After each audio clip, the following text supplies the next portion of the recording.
ನಾನು ಬಿರ್ಸಾನ ಅನುಯಾಯಿ. British officer 1. ನಾನು ಬ್ರಿಟಿಷ್ ಆಫೀಸರ್ 2. ನಾನು ಬ್ರಿಟಿಷ್ ಆಫೀಸರ್ 3. ನಾನು ಬ್ರಿಟಿಷ್ ಆಫೀಸರ್ 4.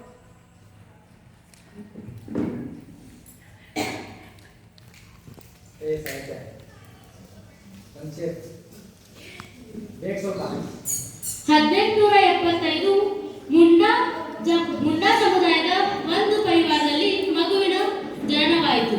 ಬೃಹಸ್ಪತಿವಾರ ಅಂದರೆ ಗುರುವಾರ ಹುಟ್ಟಿದ ಆ ಮಗುವಿನ ಹೆಸರನ್ನು ಬಿರ್ಸಾ ಎಂದು ನಾಮಕರಣ ಮಾಡಲಾಯಿತು. ಯಾರಿಗೆ ತಿಳಿದಿತ್ತು ಮುಂದೊಂದು ದಿನ ಈ ಮಗು ಕಾಡಿನಲ್ಲಿ ವಾಸಿಸುತ್ತಿರುವ ಜನಾಂಗದ ಅವರ ಗೌರವವನ್ನು ನೆನಪಿಸುವಂತಹ ಬಿರ್ಸಾ ಮುಂಡಾ ಆಗುತ್ತಾನೆಂದು. ಬಿರ್ಸಾ, ಬಿರ್ಸಾ, ಎಲ್ಲಿದೀಯ ನೀನು?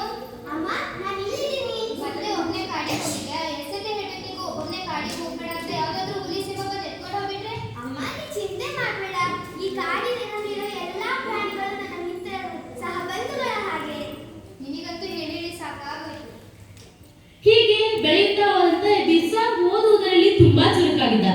ಅದನ್ನು ನೋಡಿದ ಅವನ ತಾಯಿ ಮಿಷನರಿ ಸ್ಕೂಲ್ಗೆ ಸೇರಿಸಬೇಕೆಂದು ತೀರ್ಮಾನಿಸಿ ಫಾದರ್ ಹತ್ರ ಕರೆದುಕೊಂಡು ಹೋಗುತ್ತಾರೆ. ನಮಸ್ತೆ ಫಾದರ್. ನಮಸ್ತೆ. ನನ್ನ ಮಗ ಓದೋದ್ರಾಗ ಬಹಳ ಮುಂದದ. ನಿಮ್ಗೊಂದೆರಡು ಅಕ್ಷರ ಕಲಿಸ್ಕೊಡ್ತೀನಿ. ಕಲ್ಸನ್ರಿ.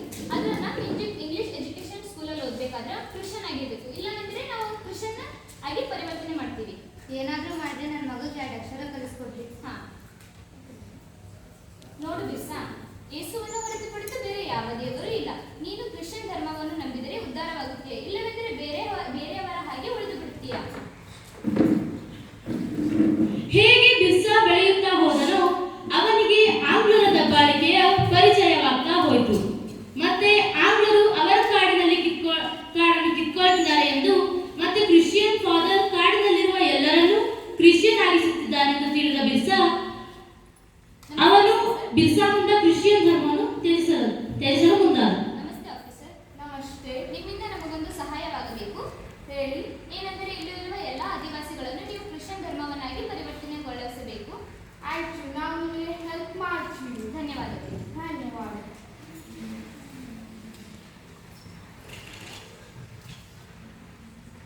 ಸ್ನೇಹಿತರೆ ಸ್ನೇಹಿತರೆ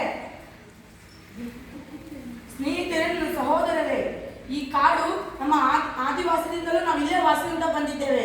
ಈ ಕಾಡು ನಮ್ಮ ಆಜನ್ಮಸಿದ್ಧ ಹಕ್ಕು.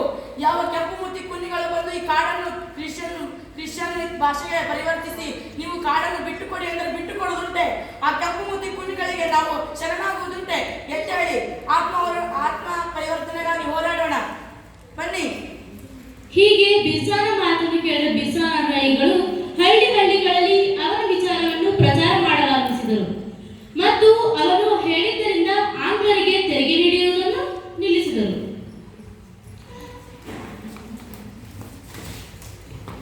ಇದರಿಂದ ಆಂಗ್ಲರು ಬಿರ್ಸಾಗೆ 1.5 ವರ್ಷಗಳ ಕಾಲ ಕಠೋರ ಕಾರಾಗೃಹವಾಸ ಶಿಕ್ಷೆಯನ್ನು ನೀಡಲಾಯಿತು.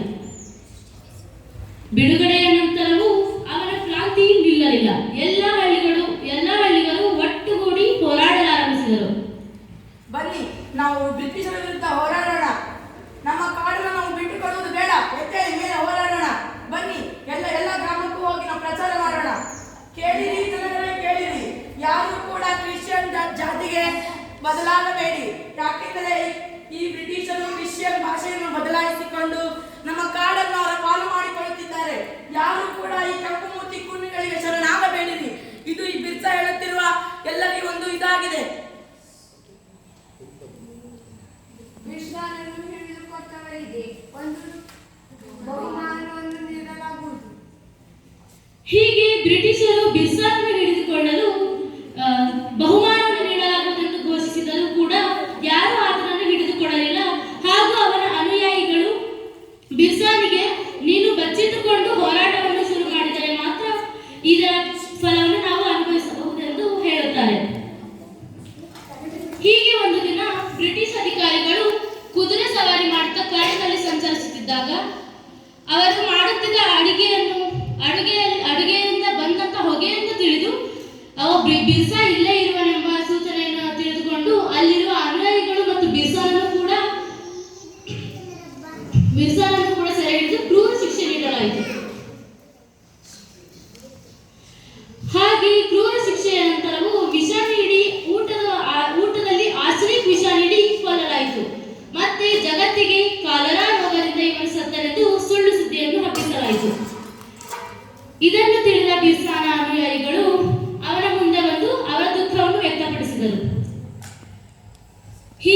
ಬಿರ್ಸಾನ ಹೀಗೆ ಬಿರ್ಸಾನ ಜೀವವು ಸ್ವರ್ಗವನ್ನು ಸೇರಿತು. ಕೇವಲ